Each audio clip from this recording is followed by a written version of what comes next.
সুপ্রিয় শিক্ষার্থীরা, তোমরা সবাই ভালো দিয়েছো।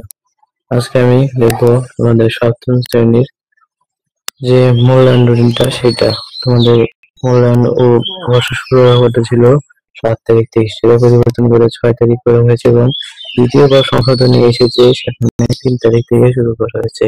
অর্থাৎ তোমাদের 2টা তারিখ শুধু পরিবর্তন করা হয়েছে, সেখানে 3 আর 6 তারিখটা দেওয়া আছে। তো আমি এগুলো বহুবার করে দিয়েছি, তোমরা শুধু এগুলো একটু নোট করে নাও, তাহলে তোমরা এই পরীক্ষার অথবা মূল্যায়নের যে রুটিনটি আছে সেটা নোট করে নাও।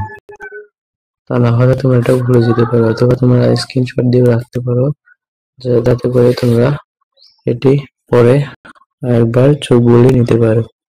তো আমার ভিডিওগুলো ভালো হয়ে থাকলে আমার চ্যানেলটা সাবস্ক্রাইব করে আমার সাথেই থাকবে। প্রয়োজনীয় মূল্যায়নের উত্তর পেতে আমার চ্যানেলটা অবশ্যই সাবস্ক্রাইব করে দিবে। ধন্যবাদ সবাইকে।